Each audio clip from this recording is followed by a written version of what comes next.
Hello à tous, bonsoir. On se retrouve aujourd'hui pour une nouvelle vidéo. Enfin, la reprise. Alors, bienvenue sur Grain de Grandeur, je suis Merveille Gloire et je suis très contente de vous avoir ce soir pour une nouvelle vidéo. Bon, ce soir, mais dépendamment de l'heure à laquelle vous suivez cette vidéo. Ce soir, nous allons parler des mécanismes de défense. Il s'agit ici des mécanismes de défense de l'âme. Donc, pour mettre les bases en psychanalyse, en psychologie, il y a un concept mis en place par Freud qui départage l'être humain en trois parties, mais je vais le dire comme ça.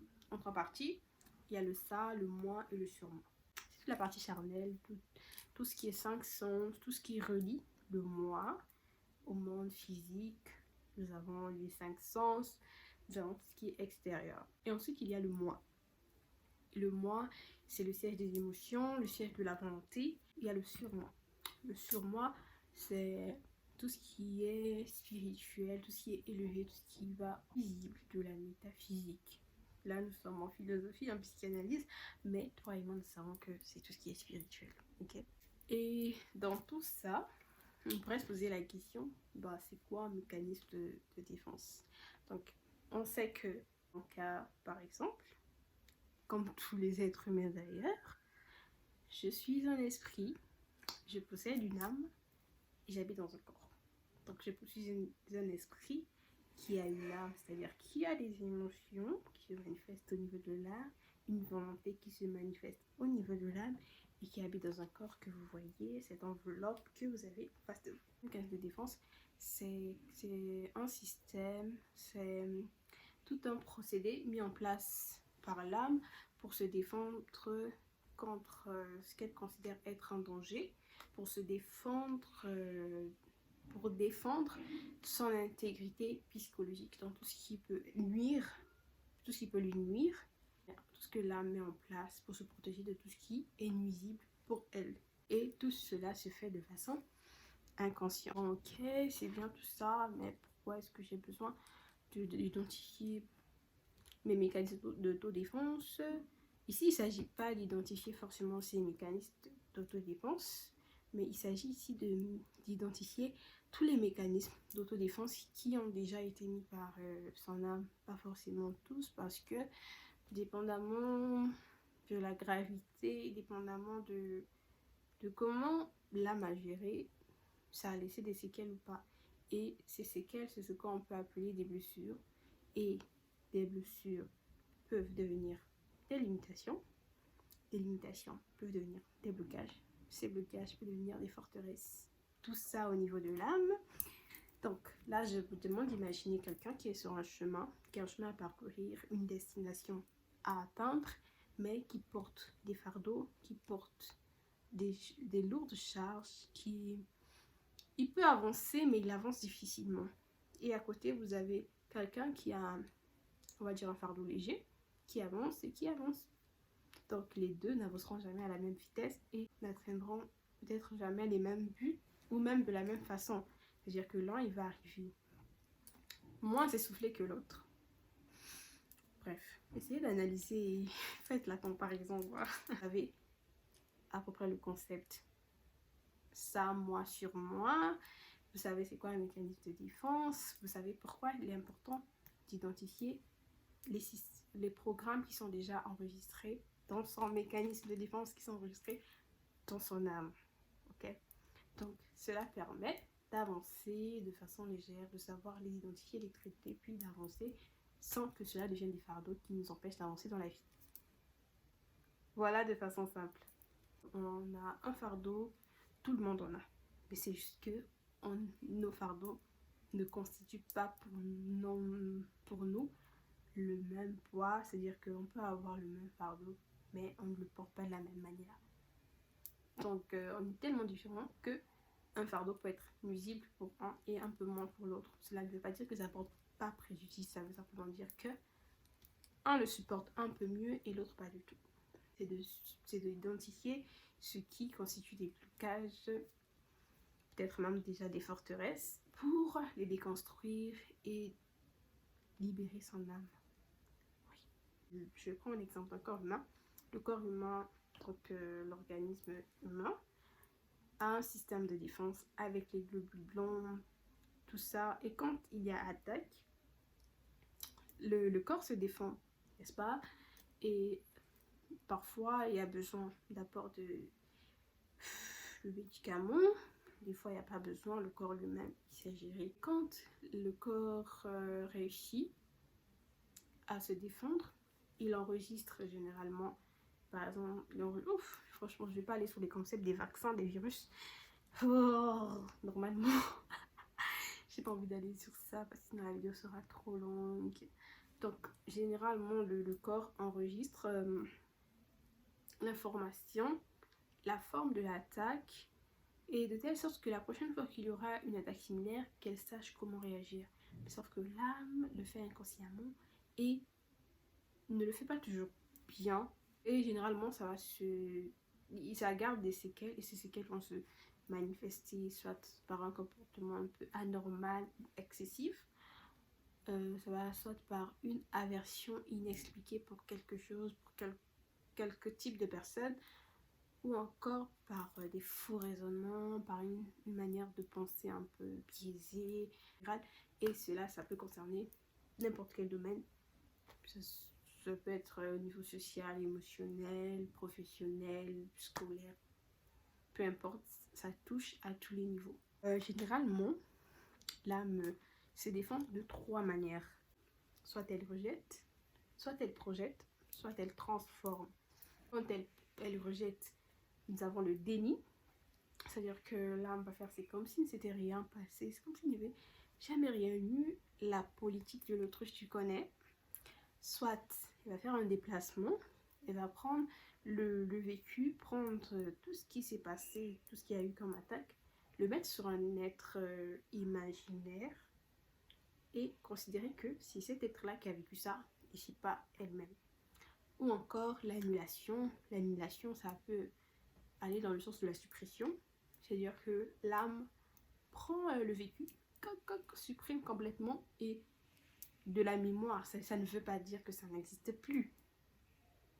Parce que si vous êtes informaticien, vous savez que dans un système, tout ce qu'on supprime ne se supprime pas réellement, ça va quelque part. Ça se supprime, mais les effets restent. Tout ce qui est conséquence reste. Et généralement, il y aura un comportement inexpliqué parce que la personne a complètement oublié ce qui s'est passé. Il y a même des gens qui ont oublié toute une année de leur vie parce que ça a été trop pénible, l'âme n'a pas supporté, elle a supprimé, elle a dit ça me fait trop souffrir, tac tac on supprime, bam.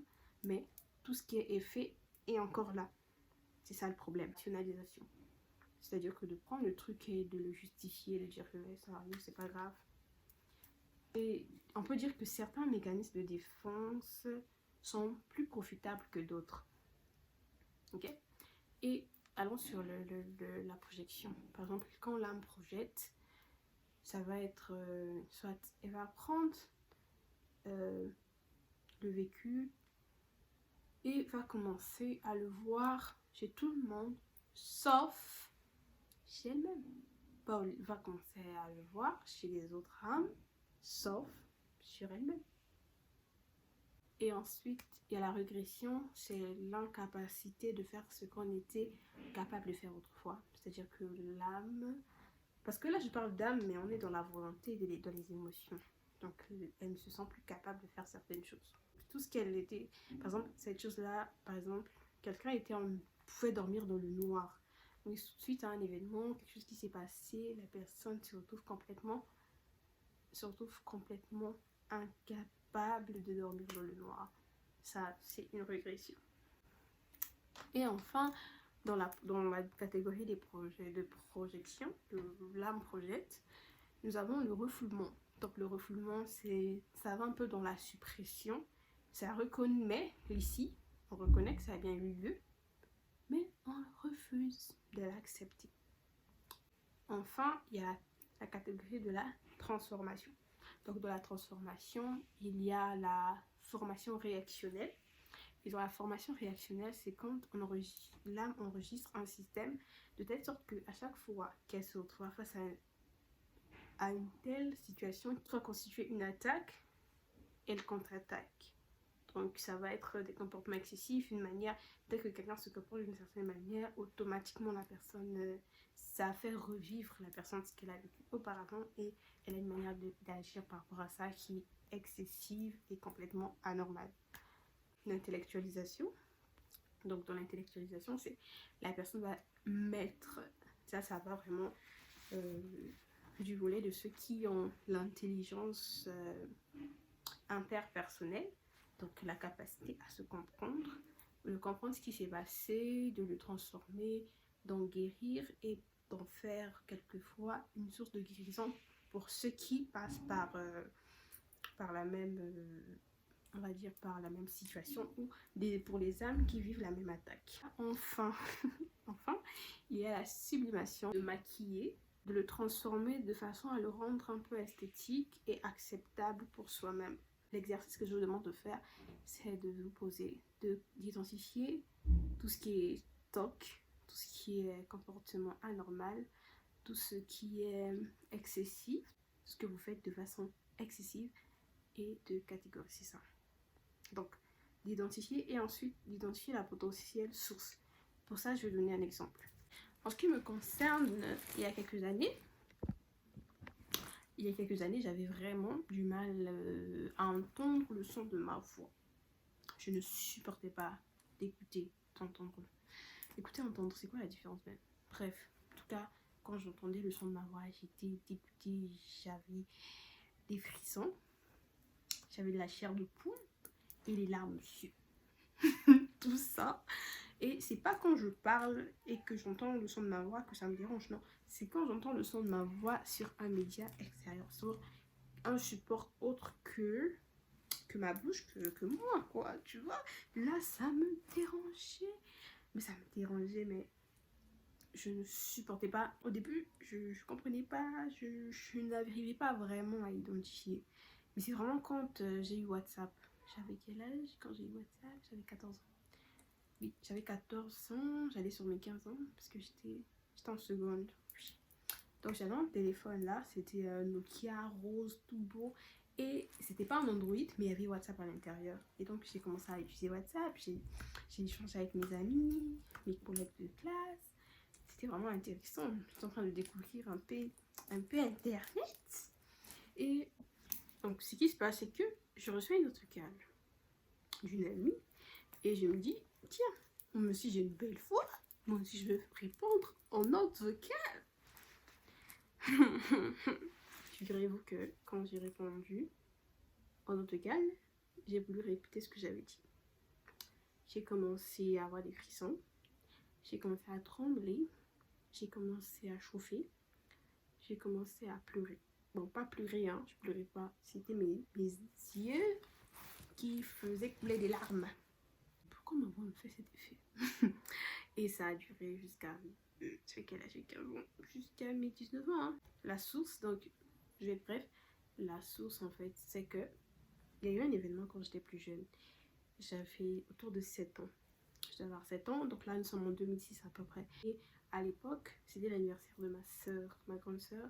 Et on avait fait venir un caméraman. Donc, mon père avait fait venir un caméraman pour qu'il prenne la cérémonie en vidéo et qu'on ait une cassette. L'époque des cassettes. C'était quoi une cassette ou un CD? Je sais pas si en 2006 il y avait des CD. Hein. En tout cas, c'est pour qu'on ait c'était un CD. Pour qu'on ait un CD et qu'on puisse revisionner ces jours-là de temps en temps, tu vois. Donc, ce qui se passe, c'est que le caméraman arrive, il prend tout le monde en vidéo, enfin, il filme la cérémonie, puis il se dit, tiens, je vais interviewer tout le monde one to one. Donc, je vais interviewer tout le monde un à un pour que, voilà, pour que tout le monde souhaite un joyeux anniversaire à l'anniversaireuse. Donc, à l'époque, vous savez la grenadine d'aujourd'hui là? C'est pas la grenadine. C'est pas la grenadine d'hier. La grenadine d'hier, tu bois un peu, ta bouche devient rouge. Donc moi j'avais bu de la grenadine. Ma bouche elle était toute rouge. Et donc tout le monde passe devant la caméra bonjour, joyeux anniversaire Intel, oh je te souhaite réussite, voilà que tu sois toujours parmi les 5 premiers. Nous on part, puis arrive mon tour. Il y a aussi la fille de la voisine, ma voisine qui était toute... En gros, on habitait dans un immeuble au 4e étage et là-bas, quand c'était l'anniversaire d'un enfant, tous les enfants étaient invités. Donc, il y avait tous nos voisins enfants. Et j'avais une voisine qui avait parlé. Elle avait dit, oh, joyeux anniversaire, et c'était très bien exprimé. Puis, il est venu mon tour. Moi, je parle, je me dis que je parle normalement. Je dis, bonjour, je m'appelle Merveille, Ward. En tout cas, j'étais très maniérée sur la vidéo. J'étais maniérée, mais je faisais pas exprès, ok? Et je disais bonjour, mais je parlais doucement. Je sais pas si c'est parce que j'étais courte. Peut-être que les caméramans ils étaient un peu élevés. J'étais courte, donc. En tout cas, je sais pas, mais le son, on a juste entendu le bonjour. Le reste, c'était difficilement compréhensible. Donc moi, quand quelques semaines plus tard, tu vois, l'anniversaire était cool, tout s'est bien passé. Ouais. On a fait quelques semaines plus tard, la vidéo sort. Donc on est en train de la visionner en famille, tout le monde. Puis, c'est la partie où tout le monde souhaite joyeux anniversaire à l'anniversaireuse. Et là, c'est mon tour. On voit que tout ce qu'on a entendu, c'est bonjour avec ma bouche toute rouge. Et le reste, c'était... elle augmentait le volume. Encore là, on n'entendait pas très bien. Et là, tout le monde commençait à se moquer de moi. Oui. Bonjour. En tout cas, quand nos cousins, nos cousines venaient passer le week-end ou quoi, mon surnom c'était bonjour en fait. Et moi, quand on me saluait, bonjour. Aujourd'hui, j'en ris, mais j'ai très mal vécu ça. Et ça a créé, on va dire, ça a créé cette aversion pour ma propre voix sur un support médiatique. Donc c'est tout pour moi. C'est tout pour cette vidéo, c'est tout pour aujourd'hui. Il y aura certainement des vidéos complémentaires à celle-ci pour mieux expliquer peut-être des solutions, peut-être les mécanismes de défense que nous devons adopter de façon intentionnelle.